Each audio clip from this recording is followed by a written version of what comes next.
Some people say that trail braking should only be done on the racetrack, but stick around, we're going to explain why you should be trail braking everywhere.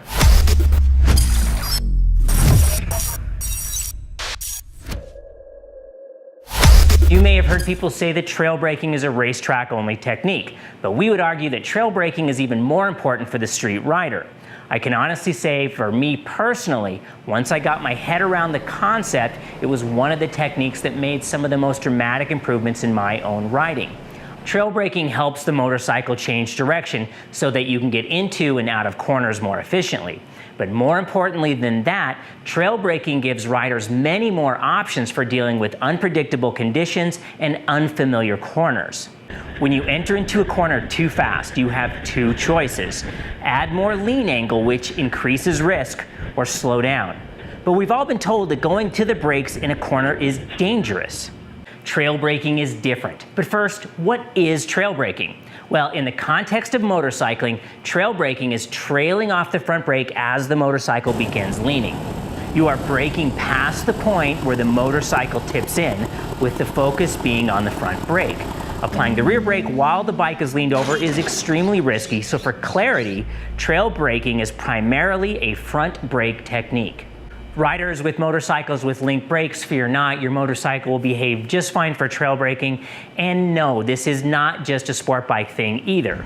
Trail braking works on every kind of bike, from cruisers, touring bikes, adventure bikes, and even scooters. Now I know most beginner rider programs teach that you need to do the majority of the braking before the corner and then gradually accelerate through the rest of the turn. And if you learn to ride in America, you probably had the phrase slow look, press and roll drilled into you by your rider coach. But there are some real problems with this technique. First, if it's a blind corner and you don't know how tight it is, how do you know how much you need to slow so that you can gradually accelerate through the rest of the turn? And if you don't know how tight it is, how can you possibly know how much you can accelerate before you're going too fast? Second, why would you want to accelerate when you can't see what's ahead?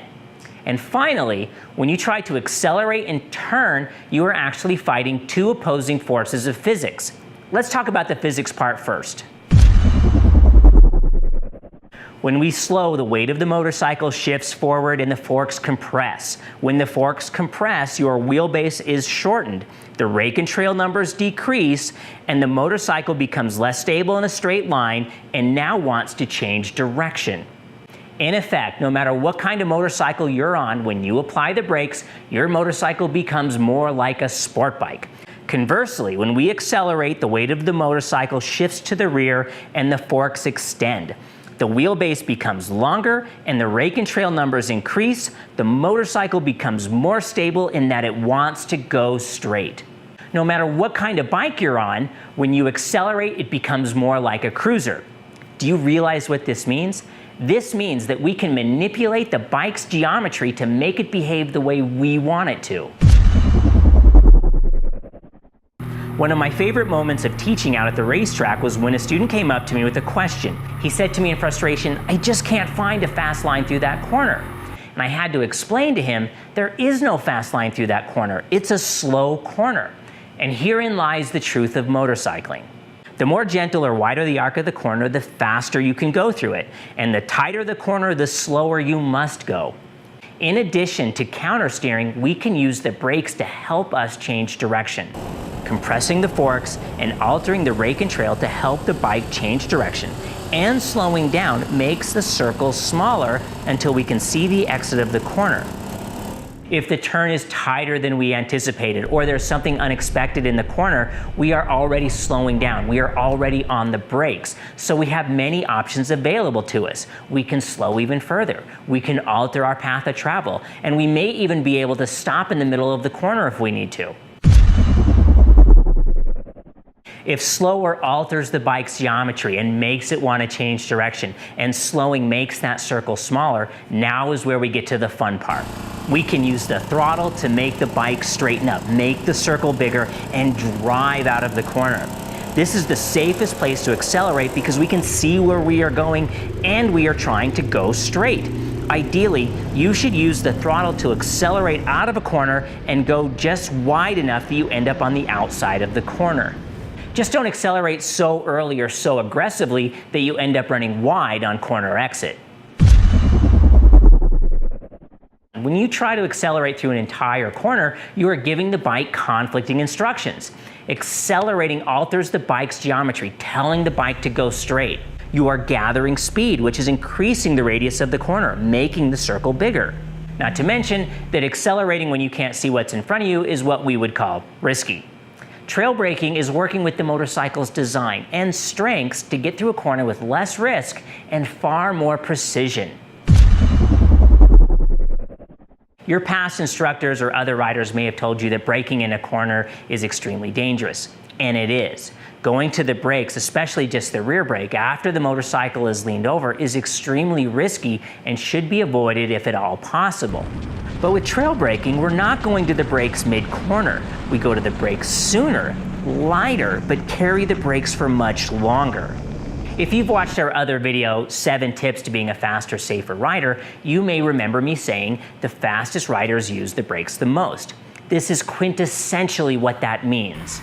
As we near the corner entrance, we ease off the rear brake and continue to drag or trail the front brake.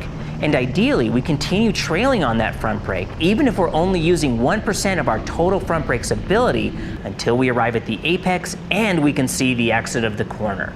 Okay, I know what some of you are thinking. You're thinking, I do that, but I coast into corners and I accelerate back out. That's good, but what do you do if the corner is tighter than you anticipated? Do you add more coast? By using the brakes, we are the ones in charge. We determine if we want to brake more or less. We have ultimate control over our rate of forward velocity. Coasting is engine braking, and engine braking is like braking with just the rear brake, which isn't so good.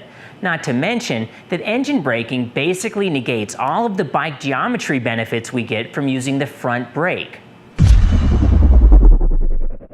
If this is brand new to you and you want to start trying it out, start by using a squishy ball. Practice squeezing and releasing the ball slowly.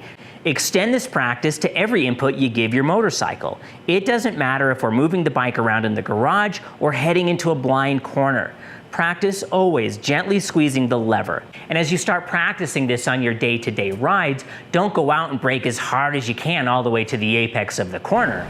Start off by riding like you normally do, slowing before the corner, but begin by simply releasing the front brake lever far more slowly than you normally do. This is a great way to more organically learn how the brakes affect the motorcycle and become comfortable with these techniques slowly instead of all at once. The tire can hold a lot of force, but not suddenly.